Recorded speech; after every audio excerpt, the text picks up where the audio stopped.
Hello. अच्छा ठीक है, आगे चलते हैं। हमने 3 चैप्टर कंप्लीट कर लिए।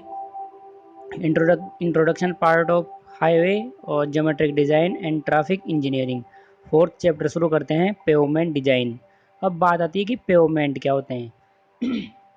ठीक है, तो मैंने ज्योमेट्रिक डिज़ाइन में बताया था आपको कि कोई भी hardened surface on which the vehicle can travel that is known as roads. अब अगर हम उस रोड को नंबर ऑफ लेयर्स के अंदर बना दें, ठीक है, लेयर बाय लेयर बनाएंगे तो उसको पेवमेंट बोलते हैं। ठीक है, अब पेवमेंट 4 तरीके के होते हैं ऐसे तो, लेकिन जो मोस्ट इंपॉर्टेंट पेवमेंट है वो है flexible pavement and rigid pavement. इन दोनों पेवमेंट्स की स्टडी करेंगे, इसमें कंप्लीट स्टडी करेंगे, ठीक है, इस चैप्टर में। बाकी दो ज़्यादा इंपॉर्टेंट नहीं है, इन दोनों को ज़्यादा यूज करते हैं। फ्लेक्सिबल फ्लेक्सिबल पेवमेंट कौन से होते हैं? जिस पे हम जो हाईवे वगैरह होते हैं जो बिटुमेन के बने होते हैं, ठीक है, वो फ्लेक्सिबल पेवमेंट होते हैं। और रिजिड पेवमेंट जो कॉलोनी वगैरह में बनते हैं, जो उनको सीमेंट कंक्रीट रोड भी बोलते हैं, ठीक है। रिजिड पेवमेंट जो कॉलोनीज में बनते हैं, सीमेंट कंक्रीट भी बोलते हैं, ठीक है। रिजिड पेवमेंट्स, अब देखो एक एक करके स्टडी कर लेते हैं, इनकी कंप्लीट स्टडी करेंगे, ठीक है। सबसे पहले डिफरेंस देखते हैं दोनों का, डिफरेंस क्या क्या है। देखो, पहला देखो फ्लेक्सिबल पेवमेंट है जो, ठीक है, जो फ्लेक्सिबल पेवमेंट है, फ्लेक्सिबल पेमेंट के लिए हम कौन सा कोड यूज़ करते हैं? IRC 37/2012। और जो रिजिड पेमेंट है, उस रिजिड पेमेंट के लिए IRC 5858/2012, ये वाला यूज करते हैं, ठीक है। अब बात आती है कि लेयर्स की बात आती है, ठीक है। सेकंड पॉइंट है लेयर्स। देखो, जो फ्लेक्सिबल पेमेंट है वो 4 लेयर्स के अंदर कंप्लीट होता है, ठीक है। सबसे नीचे कौन सी आती है? सब बेस ग्रेड। उसके ऊपर आती है सब बेस, फिर बेस एंड देन सरफेस, ठीक है। और अगर हम रिजिड पेवमेंट की बात करें तो rigid pavement are constructed in only 3 layers. Which 3 layers? It is sub grade, first sub grade and then base and then surface, ठीक है। फ्लेक्सिबल पेवमेंट 4 लेयर्स में कंप्लीट होता है, रिजिड पेवमेंट 3 लेयर में कंप्लीट होता है, ठीक है। अगली बात आती है लोड की, लोड ट्रांसफॉर्मेशन। जो फ्लेक्सिबल पेवमेंट होता है उसमें लोड ट्रांसफॉर्मेशन हमेशा ग्रेन टू ग्रेन होता है, ठीक है। जैसे मान लो ये आपका रोड है और ये ग्रेन से, यहाँ ग्रेन से बहुत सारी ग्रेन से, तो इस पर लोड ट्रांसफर, एक ग्रेन दूसरे ग्रेन पर लोड डालेगा, ठीक है, वो ग्रेन दूसरे ग्रेन पर डालेगा, मतलब grain by grain load transfer होता है। और जो रिजिड पेवमेंट है, रिजिड पेवमेंट के अंदर load transfer layer by layer होता है, ठीक है। जैसे लेयर्स में कंस्ट्रक्ट हो रखा है रोड, तो क्या होता है कि ये कंप्लीट लेयर इस लेयर पर लोड डालेगी, ठीक है, फिर सारा लोड ये गेन कर लेगी, फिर जो इस लेयर पर जो लोड आएगा वो इस लेयर पर डालेगी, ठीक है। यहाँ पर ग्रेन टू ग्रेन सिस्टम नहीं होता है रिजिड पेवमेंट्स के अंदर, ठीक है। अगला आता है रिजिडिटी के ऊपर। जो फ्लेक्सिबल पेवमेंट होते हैं वो थोड़े फ्लेक्सरल होते हैं, ठीक है। और जो रिजिड पेवमेंट होते हैं वो सिग्निफिकेंट फ्लेक्सरल रिजिडिटी होती है उसमें, मतलब वो फ्लेक्सरल बहुत ही सिग्निफिकेंट रिजिड हो, मतलब बहुत ही महत्वपूर्ण रिजिडिटी आती है फ्लेक्सरल रिजिडिटी।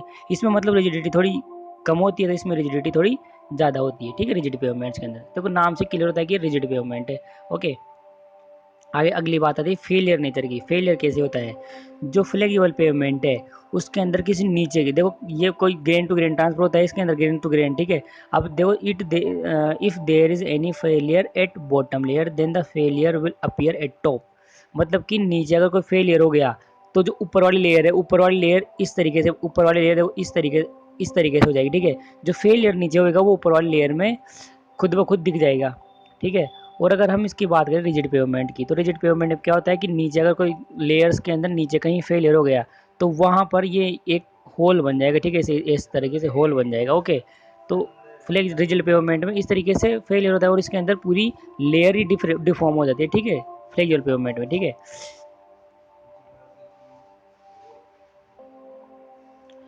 अगली बात करें जॉइंट्स की। जॉइंट्स की बात करें तो क्या होगा? फ्लेक्सिबल पेवमेंट में जॉइंट्स होते ही नहीं है, ठीक है। कभी आपने बिटुमेन की रोड देखी, उसमें जॉइंट्स कभी देखे ही नहीं होगी। और जो रिजिड पेवमेंट होता है उसके अंदर बीच में एक्सपेंशन और कॉन्ट्रैक्शन जॉइंट प्रोवाइड करते हैं। अभी इनकी स्टडी देखेंगे, पहले डिफरेंस देख लो क्या होता है, ठीक है। कॉस्ट की बात करें तो इसमें इनिशियल कॉस्ट बहुत कम होती है फ्लेक्सिबल पेवमेंट में, लेकिन जो मेंटेनेंस कॉस्ट आएगी बाद में दैट इज़ हाई, ठीक है। और जो हाई वो और जो रिजिड पेमेंट्स होते हैं उनमें इनिशियल कॉस्ट तो बहुत ही कम होती है, लेकिन मेंटेनेंस थोड़ा वो सॉरी इनिशियल कॉस्ट बहुत ज़्यादा होती है लेकिन मेंटेनेंस बहुत ही कम होता है, ठीक है। मेंटेनेंस होता ही नहीं है, फिर बहुत ही कम होता है, ठीक है। दोनों बहुत इंपॉर्टेंट है ये दोनों वाले। बाकी दो और यूज आते हैं, उनको यूज़ लेते नहीं हैं हम, ठीक, लेकिन बता देता हूँ क्या होते हैं।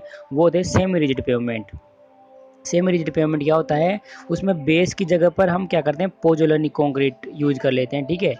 देखो, इफ सब base and base course of flexural pavement is replaced, ठीक है, सब बेस और बेस दोनों को क्या करते हैं कि पोजोलानी कंक्रीट से रिप्लेस कर देते हैं, ये प्रोवाइड कर देते हैं पोजोलानी कंक्रीट।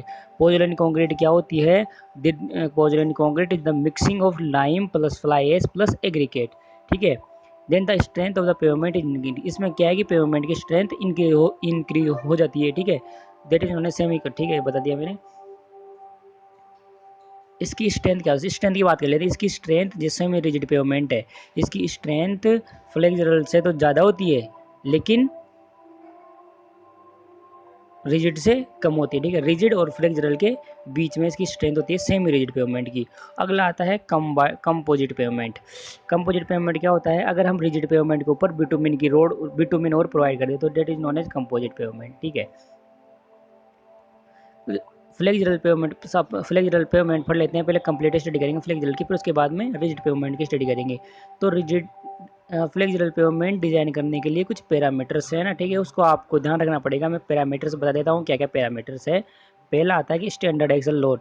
मैंने रिजिड पे उसमें ज्योमेट्रिक डिजाइन में बताया था कि स्टैंडर्ड एक्सल लोड कितना होता है, 8170 kg या फिर 8.2 टन सिंगल व्हील लोड के लिए। और अगर maximum legal load double axle के लिए बात करेंगे, ड्यूल व्हील असेंबली के लिए।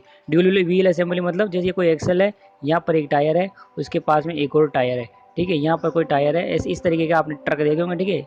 इनको बोलते हैं ड्यूल व्हील असेंबली। इनका वेट कितना होता है, टोटल वेट कितना होता है, 10.2 टन्स, ठीक है, आपको याद रखना पड़ेगा। दूसरा पैरामीटर स्ट्रेस एट एनी जेब। अगर हम किसी भी रोड पर कोई व्हीकल लेके जा रहे हैं, ठीक है, व्हीकल चला रहे हैं, तो किसी भी कुछ फ्लेक्सुरल पेवमेंट के किसी भी डेप्थ जेड पर, मान लो ये कोई आपका फ्लेक्सिबल पेवमेंट है, ठीक है, ये फ्लेक्सिबल पेवमेंट है, और इसके ऊपर ये आपका व्हील है, व्हील है जिस पर पी लोड पी प्रेशर लग रहा है, ठीक है, पी लोड लग रहा है, प्रेशर लग रहा है। तो किसी भी जेड, यहाँ से जेड डेप्थ पर उसकी स्ट्रेंथ क्या होगी, ठीक है, जेड डिस्टेंस पर उसकी स्ट्रेंथ क्या होगी, उसका फॉर्मूला दे रखा है, आईआरसी ने सीधा रिकमेंड कर रखा है। फॉर्मूला क्या है, उसका फॉर्मूला है sigma Z equals to P bracket 1 minus Z cube upon Z square plus A square की पावर 3/2। यहाँ पर जेड क्या है, ये डेप्थ बिलो टायर सरफेस, ठीक है, टायर सरफेस के नीचे कितनी डेप्थ है, देखो टायर सरफेस के नीचे कितनी डेप्थ है, वो जेड है, ठीक है। पी क्या है, कॉन्टैक्ट प्रेशर है, यहाँ पर ये पी क्या है, कॉन्टैक्ट प्रेशर या फिर टायर प्रेशर, ठीक है। और ए क्या है, रेडियस ऑफ द टायर। यहाँ से इन टायर की ये कंप्लीट डायमीटर है, तो उसका आधा कितना होगा, ए इधर हो गया, ए इधर हो गया, ठीक है। ए रेडियस है, ठीक है, डायमीटर 2 है तो ए रेडियस हो गई। ओके, थोड़ा सा इसके बारे में बात कर लेते हैं, किसी कॉन्टैक्ट प्रेशर या टायर प्रेशर के बारे में बात कर लेते हैं, ठीक है, वो कैसे कंसिडर करते हैं। अब देखो, जो व्हील है वो रोड पर इस तरीके से लगेगा, तो देखो यहाँ से अगर क्रॉस सेक्शन ड्रॉ करेंगे तो इस तरीके से क्रॉस सेक्शन आएगा, उसका रोड वे वो कैसा आएगा, देखो इस तरीके से आएगा, ठीक है।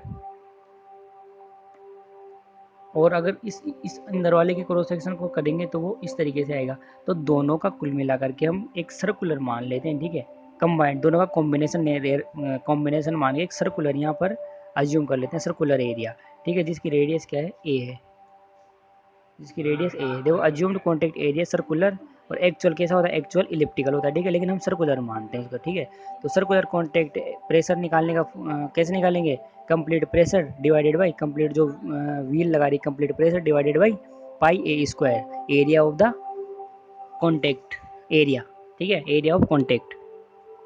तो P is equals to P मतलब contact pressure is equals to tyre pressure divided by pi a square. A क्या है, यहाँ पर कॉन्टैक्ट एरिया है, और स्मॉल ए क्या है, रेडियस है, ठीक है। अगला पैरामीटर है rigidity. What is rigidity, rigidity factor, what is rigidity factor, rigidity factor is the ratio of contact pressure to the tyre pressure, ठीक है। ये फॉर्मूला दे रखा है, contact pressure divided by tyre pressure. Designing के लिए ये भी आपको याद रखना है, ठीक है, ये सारे पैरामीटर्स है जो पेवमेंट डिजाइन करने के लिए सारे आपको याद रखने पड़ेंगे, ठीक है।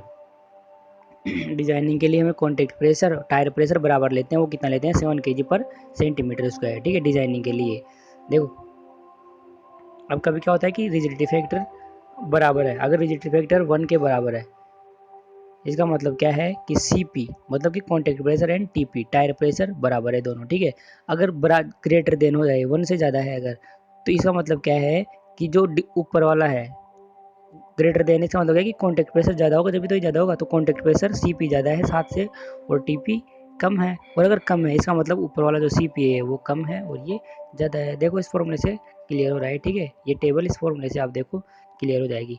ओके, एक चीज़ ये बता देता हूँ आपको कि लो टायर प्रेशर पे क्या होगा। देखो हम क्या मानते हैं कि टायर प्रेशर और कॉन्टैक्ट प्रेशर बराबर होंगे। अब ये क्या बोल रहा है, लो टायर प्रेशर, इसका मतलब कि जो टायर प्रेशर लग रहा है ये क्या कर रहा है, लो लग रहा है इसके मुकाबले, ठीक है। तो ये Cp कुछ एक्स्ट्रा फोर्स अपवर्ड डायरेक्शन में लगाएगा, ठीक है, क्योंकि ऊपर वाला ये कम है। तो ये जो एक्स्ट्रा फोर्स लगाएगा वो क्या करेगा कि ये जो वॉल्स है टायर की, जो टायर की वॉल्स हैं, ठीक है, जो टायर्स की वॉल्स है उस पर कंट्रीब्यूट होगा, ठीक है।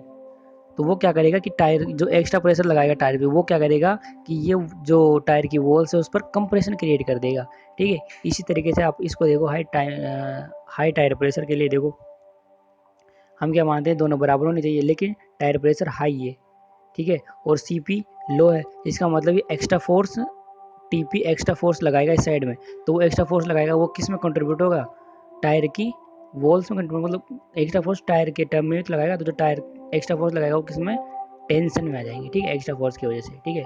दोनों चीज़ क्लियर हो गया, सिंपल है। अगला आता है मैक्लोइड थ्योरम, है ना। अगला वो पैरामीटर है मैक्लोइड थ्योरम। मैक्लोइड थ्योरम क्या होती है बता देता हूँ। मैक्लोइड थ्योरम क्या होता है, जो एक्सल लोड होता है वो नंबर ऑफ रिपीटेशंस के इन्वर्सली प्रोपोर्शनल होता है। मतलब कि मान लो कोई व्हील चल रहा है, रोड पर चल रहा है, ठीक है, तो जो लोड ट्रांसफर होएगा वो इन्वर्सली प्रोपोर्शनल होएगा रिपीटेशन। रिपीटेशन मतलब एक टायर एक रिपीट कितने टाइम में करते हैं। अगर रिपीटेशन बहुत ज़्यादा होंगे इसका मतलब है कि एक्सल लोड बहुत ही कम होगा, इसलिए तो ज़्यादा स्पीड में व्हीकल चलते हैं उनके थोड़ी सी टक्कर लगते ही वो बहुत ही एयर हवा में उड़ जाते हैं, मतलब हवा में उछल जाते हैं, ठीक है, हाई स्पीड से होते हैं क्योंकि उनका टायर प्रेशर कम होता है, नंबर ऑफ रिपीटेशन ज़्यादा होता है, तो एक्सल लोड बहुत ही कम हो जाता है, ठीक है। तो ये से ये फॉर्मूला क्लियर हो गया, P1N1 = P2N2, ठीक है, ये भी आपको याद करना है। अगली बात आती है ESWL, equivalent single wheel load. ये बता रखा है कि जो स्ट्रेस स्ट्रेन जनरेट होता है इक्विवेलेंट सिंगल व्हील लोड ऐसे ड्यूल व्हील के कारण, इसे ड्यूल व्हील के कारण जो स्ट्रेस स्ट्रेन या डिफ्लेक्शन जनरेट होता है वो किस किस फॉर्म में जनरेट होता है, ठीक है। मैं बता देता हूँ कैसे होता है। डी क्या है, देखो पहले तो यहाँ देख लो कि डी क्या है, spacing between inner wall of tyres, मतलब कि जो इनर वॉल है टायर की, देखो एक तो ये इनर वॉल है और ये इनर, ये कौन सा टायर है, ये किस चीज़ की, इस चीज़ की स्टडी कर रहे हैं, ठीक है, ये इस चीज़ की स्टडी, ये ड्यूल व्हील असेंबली की इस चीज़ की स्टडी कर रहे हैं यहाँ पर। ओके, तो क्या हुआ कि डी क्या है, ये इंटरनल वॉल्स है टायर की, ठीक है, तो इनके बीच का स्पेसिंग कितना डी है। और एस क्या है, सेंटर टू सेंटर स्पेसिंग, मतलब इस टायर का सेंटर और इस टायर का सेंटर के बीच की स्पेसिंग एस है, ठीक है, दोनों चीज़ क्लियर हो गई। अब देखो ज्योमेट्रिक डिजाइन में पढ़ाया था कि एक लोड इस तरीके से लोड डिस्ट्रीब्यूट करता है, सबसे पहले एरिया कम रहता है, एरिया ज़्यादा होता जाता है तो स्ट्रेस कम होता जाता है, मैंने बताया था, ठीक है। ज्योमेट्रिक डिजाइन का लेक्चर देखो आप, उसमें अच्छे से समझाया था। और ये जो व्हील है वो इस तरीके से इसमें जनरेट करेगा। तो ESWL IRC के हिसाब से ESWL क्या बोलता है कि आपकी जो इंटरनल स्पेसिंग है टायर्स के बीच की उस डेप्थ तक, मतलब कि डी बाई उसकी आधी डेप्थ तक, सॉरी, मतलब जो इंटरनल डी है तो उसकी आधी डेप्थ कितनी हो गई, D/2, मतलब कि D/2 तक तो कितना प्रेशर लगेगा, P लगेगा, जो कि एक व्हील पर लग रहा है, ठीक है। और जो 2S है, 2S मतलब कि जो सेंटर टू सेंटर स्पेसिंग है उसकी दुगनी डेप्थ तक, 2S तक, मतलब उससे आगे हमेशा 2P लगेगा। तो बात आती है कि D/2 और 2S के बीच में कितना लगेगा, तो वो हम ग्राफ से देखते हैं, ठीक है। देखो इसमें बता रखा, ऑब्जर्वेशन में बोल रखा है, देखो देखो ऑब्जर्वेशन क्या बोल रखा है कि up to D/2 depth ESWL equivalent single wheel load कितना होता है, P होता है, और बियॉन्ड डेप्थ 2S के बाद में 2P होता है। अब बात आती है कि D/2 और 2S के बीच में क्या होता है, तो हम ग्राफ से देखते हैं, ठीक है। अब ग्राफ बता देता हूँ, ये देखो ग्राफ से, ये इस तरीके से, ठीक है, इस तरीके से ग्राफ बना हुआ है ESWL का एंड डेप्थ का, ठीक है। और ये दिखा रखा है D/2, फिर किसी डेप्थ किसी, और ये 2S दिखा रखा है, इसके बीच में मान लो किसी जेड डेप्थ पर हम निकालेंगे, ठीक है। इस तरीके से लोग D/2 पे कितना प्रेशर है, इक्विवेलेंट ESWL कितना है, P है, और यहाँ पर क्या है, 2P है, देखो यहाँ से दिखा रखा है, ऊपर बताया था मैंने ना। अब हम मानते हैं कि किसी जेड डेप्थ पर इसकी ESWL निकालेंगे, ठीक है। तो वो एक फॉर्मूले से निकालेंगे, वो कैसे निकालेंगे, फॉर्मूले निकालेंगे 2p log of 2p divided 2p minus p divided by log of 2s minus d by 2 is equals to this minus this divided by this minus this. देखो फॉर्मूला यही बोल रखा है कि एक कब किसी भी डेप्थ पर अगर आपको ESWL निकालना है तो वो फॉर्मूला ये, ठीक है। मैंने बता दिया किस किस को माइनस करेंगे, ये माइनस ये, ठीक है, अभी बताया था मैंने, ठीक है। इसको देखो फॉर्मूले को सेम टू सेम वही है। अगर किसी भी डेप्थ पर आपको निकालना है तो आप ये फॉर्मूला यूज करोगे, इंपॉर्टेंट है। इस पर एक क्वेश्चन कर लेते हैं, ठीक है, क्लियर हो जाएगा क्या है। देखो 31, देखो ये क्वेश्चन देखो क्या बोला है, कैलकुलेट ESWL। देखो calculate ESWL of A dual wheel assembly carrying 2050 kg load on each wheel for each wheel पर इतना लोड कैरी कर रहा है वो, ठीक है। Each wheel for pavement thickness of 5 centimetre and 15 centimetre with. ये कह रहा है कि 5 सेंटीमीटर पे और 15 सेंटीमीटर पर आप ESWL की वैल्यू निकालो। With centre to centre spacing कितनी दे रखी है टायर के बीच की 30 सेंटीमीटर और क्लियर डिस्टेंस कितनी दे रखी है 12 सेंटीमीटर, ठीक है। लगाओ दिमाग, इसको खुद से सोल्व करने की कोशिश करो क्या है, ठीक है। इस वीडियो को पॉज करके फिर बाद में जो सोल्यूशन बता रहा हूँ उसको देखना, ठीक है। वीडियो को पॉज करके पहले आप खुद से सोल्व करने की कोशिश करो, ठीक है।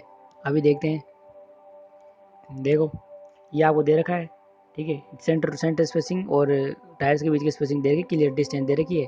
अब हम निकाल लेते हैं कि D/2 तक तो क्या होगा, जो ये 2050 लोड है इतना होगा, तो D/2 मतलब 12/2 = 6 सेंटीमीटर, मतलब 6 सेंटीमीटर तक तो जो इसकी डेप्थ है D है, इसकी आधी डेप्थ तक तो जो P लोड है वही रहेगा, मैंने बताया था, ठीक है।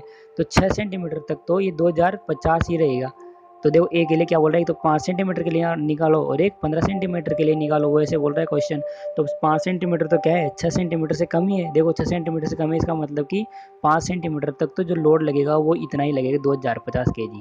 देखो 2050 kg, अरे सॉरी ये गलत लिख दिया, ठीक है। ये 2050 kg ही रहेगा, ओके। यहाँ तक 2050 kg रहेगा, ये गलत लिख दिया, ये 2050 है, ओके। उसके बाद में बी पार्ट बोल रहा है कि किसी भी डेप्थ जेड पर निकालो, तो आपको सीधा ये फॉर्मूला लगाना है। कौन सा फॉर्मूला लगाओगे, और सीधा फॉर्मूला वो लगाना है आपको, एक मिनट, हाँ, log ऑफ 2p। देखो log ऑफ 2p करोगे, देखो एक बार फॉर्मूला क्या था, log ऑफ 2p। देखो 2p करोगे तो 2050 इंटू 2 कितना हो गया 4100 minus log of p divided by log of 2s, s कितना है 30 है, तो 2s कितना हो गया 60 minus log of D/2, D कितना है 12 है, तो B/2 कितना होगा 6 is equals to log of, इस पर निकालना है अपने को, minus log of P divided by log of Z। Z कितना है आपका 15, हाँ सिर्फ देखो 15 पर निकालना है, इसलिए Z क्या हो गया 15 माइनस log ऑफ D/2, ठीक है। इसको सोल्व करोगे, सिंपल कैलकुलेशन है, हो जाएगा, ठीक है। बस आपको ये याद रखना है कि D/2 तक ये ऑब्जर्वेशन थी, ये ऑब्जर्वेशन जो मैंने बताई थी, ये ऑब्जर्वेशन आप याद रखिए। D/2 तक तो इतना रहेगा और D2s के बाद में 2p हो जाएगा, और बस जो बीच का आएगा वो ग्राफ से निकालना पड़ेगा, जो मैंने आपको फॉर्मूला बता दिया, ठीक है। ESWL यहाँ फिनिश होता है। अगला बात है design design method for payments, ठीक है। डिज़ाइन मेथड, अब फ्लेक्सिबल पेमेंट को डिज़ाइन करने के बहुत से मेथड्स हैं, group index method, CBR method, तो एक एक करके सारों की स्टडी करते हैं, ठीक है। पहला देखते हैं group index method. Group index method क्या है, ये group index method totally based होता है इंडेक्स प्रॉपर्टी पे, सोइल की इंडेक्स प्रॉपर्टी पे बेस्ड होता है। अब आप पूछोगे इंडेक्स प्रॉपर्टी क्या होती है सोइल्स की, तो इसमें जो जितना काम आएगा उतना मैं बता देता हूँ, ठीक है। बाकी तो कंप्लीट स्टडी सोइल मैकेनिक्स में हम पढ़ेंगे जब सोइल मैकेनिक्स स्टार्ट करेंगे, ठीक है। अब आप पूछोगे कि what is the index property, तो इंडेक्स प्रॉपर्टी वो होती है, आप पूछोगे इंडेक्स प्रॉपर्टी क्या होती है सोइल की, तो इंडेक्स प्रॉपर्टी वो होती है जो कि सोइल के क्लासिफिकेशन के काम आती है केवल, ठीक है। यूज्ड वो देखो बोल रहा है second point, index property are the which property which are used only for classification of soil. जैसे कैसे, जैसे वो लिक्विड लिमिट की है या प्लास्टिक लिमिट में है, ठीक है। ये चीज़ इंडेक्स प्रॉपर्टी पे बेस्ड है। ग्रुप ये बात ध्यान रखना कि ग्रुप इंडेक्स मेथड हमें group index property of soils पर बेस है, ठीक है। अब ये एक फॉर्मूला आईआरसी ने रिकमेंड कर दिया, सारे फॉर्मूला आईआरसी ने रिकमेंड कर ले तो रखे हैं, तो ये मत सोचना कि डेरिवेशन नहीं करवाया या फिर, ठीक है। क्या कर रखा है, G I is equal to 0.2 a plus 0.005 a c plus 0.01 b D.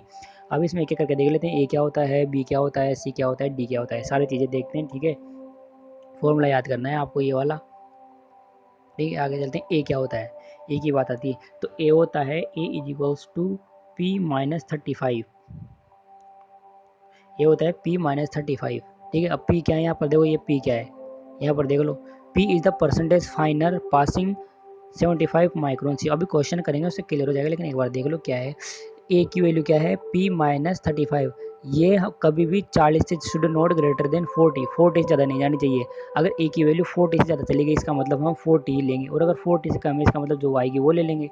ऐसे ही B निकालोगे, वो P-15 should not greater than 40, सी निकालोगे WL-40 should not greater then 20, ठीक है। इसका greater than, not greater then मतलब 20 से अगर ज़्यादा आ गई ये वैल्यू मतलब, तो उसको हम 20 लेंगे, ठीक है। अगर कम आएगी तो जो वैल्यू आएगी वो लेंगे, ठीक है। यहाँ पर WL की बात आती है, WL क्या है तो यहाँ देखो WL क्या है, लिक्विड लिमिट है, ठीक है। क्वेश्चन में देखा सब कुछ। बात आती है, अगली आती है डी की। डी क्या होता है, IP-10 should not greater then 20। अब IP क्या होता है, IP is the plasticity index, और प्लास्टिसिटी इंडेक्स कैसे निकालते हैं, लिक्विड लिमिट माइनस, देखो ये रहा liquid limit minus plastic limit, okay. कुछ लिमिटेशन है इस क्वेश्चन करने से पहले, एक लिमिटेशन देख लो, इसमें हम कभी भी क्वालिटी ऑफ पेमेंट मतलब पेमेंट की क्वालिटी कंसिडर नहीं करते, ठीक है। अगर हम क्वालिटी, मटेरियल की क्वालिटी बहुत ही हाई ले लें, जब भी हम उतनी ही थिकनेस का उसमें पेमेंट कंस्ट्रक्ट करते हैं, ठीक है, इस ग्रुप इंडेक्स मेथड में, और अगर क्वालिटी हम कम ले लिए बिल्कुल मटेरियल्स की, तो भी हम इसमें उतना ही थिकनेस का पेमेंट डिज़ाइन करते हैं, ठीक है। तो इसमें कंसिडर नहीं करते हैं, ये इसकी लिमिटेशन है, ठीक है। देखो, quality of payment material is not considered, same thickness required cover तो बेटर क्वालिटी, मतलब बेटर क्वालिटी जितनी थिकनेस करेंगे उतनी ही कंसिडर कर लेते हैं, ठीक है, कंसिडर नहीं करते हैं, ठीक है, थिकनेस की, क्योंकि बेटर क्वालिटी का मटेरियल होगा तो थिकनेस कम ले लेंगे, लेकिन वो कंसिडर नहीं करेंगे, उतनी थिकनेस देनी पड़ती है। देखो कुछ इंपॉर्टेंट पॉइंट्स है इसके रिलेटेड, वो देख लो कि ग्रुप इंडेक्स हमेशा 0 से 20 के बीच में आएगा, ठीक है। इसकी वैल्यू हमेशा 0 टू 20 के बीच में घूमेगी।